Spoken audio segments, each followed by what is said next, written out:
कैसे हैं आप लोग। आई होप, मैं उम्मीद करता हूं आप लोग अच्छे होंगे। जी हाँ दोस्तों, बहुत ही अच्छे होंगे। आपका स्वागत है चैनल महफूज सर की क्लासेस में। जी हाँ बच्चों, महफूज सर की क्लासेस में आज मैं आपको transformation of simple sentences into complex sentence change करने का तरीका बताऊंगा। जी हाँ दोस्तों, कि transformation of simple sentences into complex sentence किस प्रकार चेंज करते हैं और बहुत ही आसान तरीके से चेंज करेंगे। जी हाँ बच्चों, आज मैं आपको बताऊंगा कि सिंपल टू कॉम्प्लेक्स सेंटेंस को आसान से आसान ट्रिक से आसान तरीके से, जी हाँ बच्चों, आसान से आसान तरीके से सॉल्व करना सिखाऊंगा।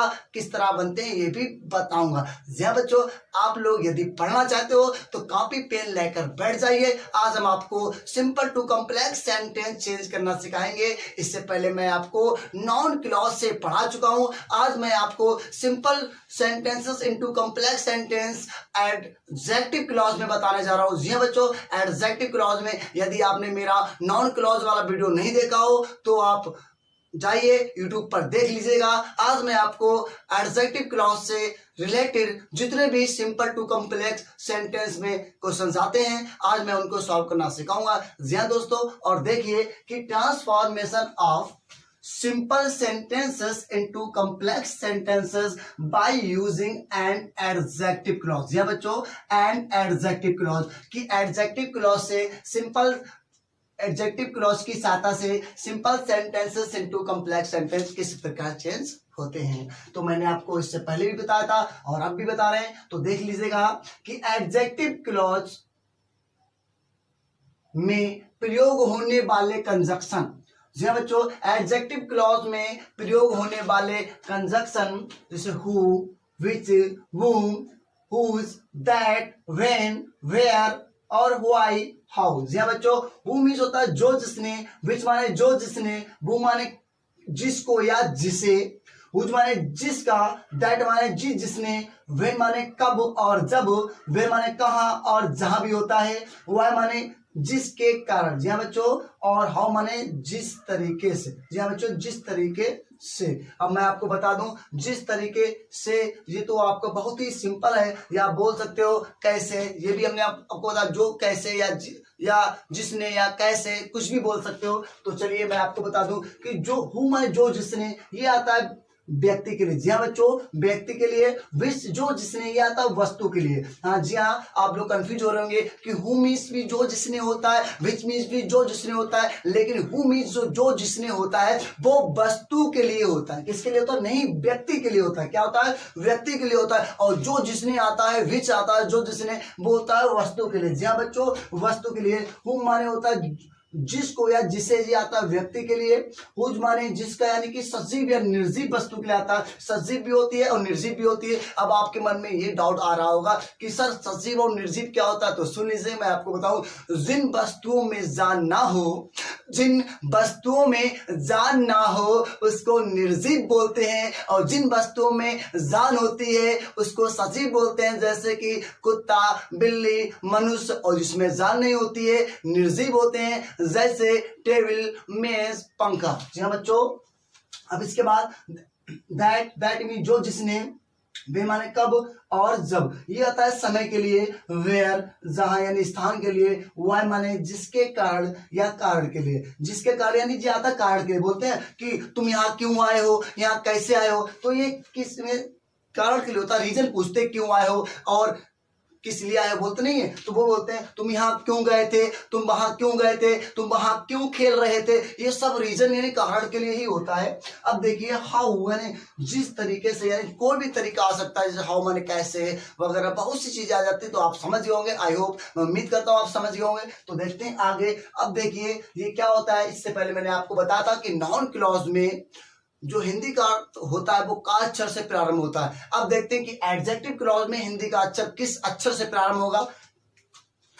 तो देखिए एडजेक्टिव क्लॉज में प्रयोग होने वाले कंजक्शन का हिंदी अर्थ जा के अक्षर से प्रारंभ होता है। जी हाँ बच्चों, जा के अक्षर से प्रारंभ होता है। नाउन क्लॉज में का के अक्षर से प्रारंभ था और एडजेक्टिव क्लॉज में जा के अक्षर से प्रारंभ होगा। जी हाँ बच्चों, जा के अक्षर से। और मैंने आपको बताया था कि जा अक्षर, का अक्षर, ये सब छोड़ो, सबसे बेहतरीन तरीका है, सबसे बेहतरीन तरीका यही था, मैंने बताया था कि सेंटेंस को पढ़ो, चाहे कौन से क्लास से हो, किसी भी क्लास से हो, कोई मतलब नहीं है, बस सेंटेंस को पढ़ो, उसकी हिंदी समझो और अपनी भाषा में उस हिंदी को सही करके उसकी इंग्लिश बना दीजिएगा, आपका बन जाएगा सिंपल से कॉम्प्लेक्स सेंटेंस। जी बच्चों, अब देखते हैं एग्जाम्पल। अब इसमें क्या है कि I have no money to spare.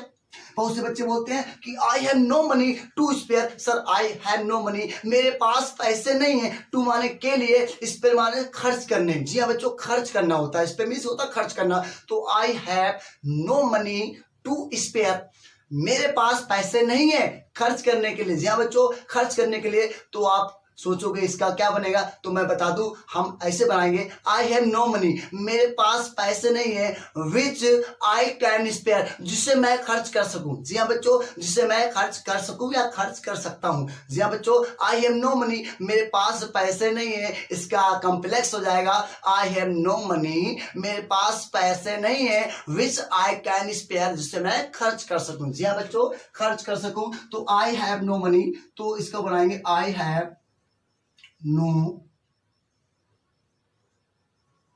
Money which, जिसे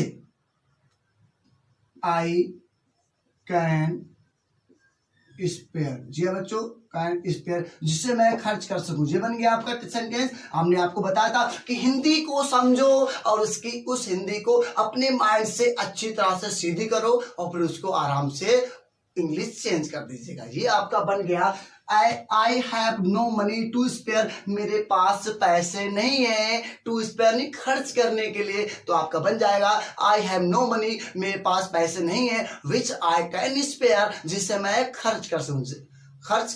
जी हाँ बच्चों, खर्च कर सकूं। अब देखिए next example, he told me an interesting story. आप बोलोगे कि sir he told me an interesting story. He माने उसने, टोल्ड माने बताई, मी माने मुझे, एंड माने एक, इंटरेस्टिंग माने रुचिकर यानी कि मजेदार, और स्टोरी मीन्स कहानी। उसने मुझे एक मजेदार कहानी बताई। मोहन मेरे पास आया और कहा कि sir he told me an interesting story. आप कहो, आप उसके बाद में आप आ जाते हो मेरे पास, आप कहोगे कि सर मोहन ने आपसे क्या कहा। हम कहेंगे बेटा मुझसे मोहन ने कहा, ही माने उसने, टोल्ड मी बताई, मी माने मुझे, एंड माने एक, इंटरेस्टिंग माने रुचिकर यानी मजेदार, और स्टोरी मीन्स कहानी। जी बच्चों, उसने मुझे कहानी बताई, उसने मुझे एक मजेदार कहानी बताई। तो आप कहोगे कि सर मेरे समझ में नहीं आ रहा, डिटेल से बताइए आप कहना क्या चाहते हो। तो हम कहेंगे बेटा ही टोल्ड मी, उसने मुझे बताई, एन इंटरेस्टिंग स्टोरी, एक मजेदार कहानी। उसने मुझे एक मजेदार कहानी बताई। कि सर कौन सी बताई, किस तरह बताई, मेरे कुछ नहीं समझ में आ रहा है, सही बताओ कि क्या मतलब है आपके कहने का। तो हम कहेंगे बेटा ही told me an interesting story. अरे सर इसका आंसर तो बताओ, बार बार यही बता रहे हो, उसने मुझे एक मजेदार कहानी बताई, उसने मुझे मजेदार कहानी बताई, इसका मतलब क्या है। तो बेटा इसका मतलब ये होता है कि ही told me an interesting story, उसने मुझे एक मजेदार कहानी बताई। तो सुनो मैं आपको बताऊं अपनी भाषा में कैसे चेंज करेंगे। ही टोल्ड मी ए स्टोरी, उसने मुझे एक कहानी बताई, हु वाज इंटरेस्टिंग, जो मजेदार थी। जी हाँ बच्चों, जो मजेदार थी। आप कहोगे कि सर उसने मुझे एक मजेदार कहानी बताई। हम कहेंगे हाँ बेटा सही है, उसने आपको एक कहानी बताई जो मजेदार थी, है ना। जी हाँ दोस्तों, उसने आपको एक कहानी बताई जो मजेदार थी। तो इसका बन जाएगा ही टोल्ड मी, उसने मुझे, ए माने एक, उसने मुझे बताई, ए माने एक, स्टोरी मीन्स कहानी। उसने मुझे कहानी बताई, वो माने जो, हु वाज इंटरेस्टिंग, जो मजेदार थी। जी हाँ बच्चों, जो मजेदार थी। ये आपका कंप्लीट हो गया। ही told me a story who was interesting, उसने मुझे कहानी बताई जो मजेदार थी। जी हाँ बच्चों, मजेदार थी। अब देखिए तीसरा example, we must help the poor. जी हाँ बच्चों, we must help the poor. तो we must help the poor क्या होता है कि आप कहोगे कि सर इसका क्या मतलब है। तो सुन लो, हम आपको बताते हैं। वी माने हमें, मस्ट मीन चाहिए, हेल्प माने सहायता करनी, और द पुअर मीन्स होता है गरीबों की। जी हाँ बच्चों, गरीबों की। तो we must help the poor, मुझे यानी हमें गरीबों की सहायता करनी चाहिए। जी हाँ बच्चों, सहायता करनी चाहिए। फिर बच्चा बोलता है कि सर इसका क्या मतलब, इसको डिटेल से भी इसको भी डिटेल से समझाइए। तो सुनो, यानी कि जो इसमें लिखा है we must help the poor, हमें गरीबों की सहायता करनी चाहिए। तुम इसको अपनी भाषा में बोल सकते हैं, हमें सहायता करनी चाहिए उनकी जो गरीब है। जी हाँ बच्चों, हमें सहायता करनी चाहिए उनकी जो गरीब है। जी हाँ बच्चों, जो गरीब है। तो हो जाएगा we must help the poor, हमें गरीबों की सहायता करनी चाहिए। तो हम इसको बनाएंगे वी मस्ट हेल्प, हमें सहायता करनी चाहिए दोज, उनकी, हु इज पुअर, जो गरीब है। जी हाँ बच्चों, जो गरीब है। We must help those who is poor, हमें सहायता करनी चाहिए उनकी जो गरीब है। जी हाँ बच्चों, जो गरीब है। अब इसका स्क्रीनशॉट ले लीजिए। बहुत इंटरेस्टिंग आपके सामने वीडियो था ये एडजेक्टिव क्लॉज का। जी हाँ बच्चों, एडजेक्टिव क्लॉज का। अब इसका स्क्रीनशॉट ले लीजिए। जी हाँ बच्चों, अब आपने इसका स्क्रीनशॉट ले लिया है। यदि मेरा आपको transformation of simple sentences into complex sentences while using adjective clause पढ़ाने का तरीका पसंद आया हो तो मेरे चैनल को सब्सक्राइब करें, लाइक करें और कमेंट्स करें। सब्सक्राइब करना ना भूलें, लाइक करना ना भूलें और शेयर करना ना भूलें। जी दोस्तों, अब मिलते हैं नेक्स्ट वीडियो में।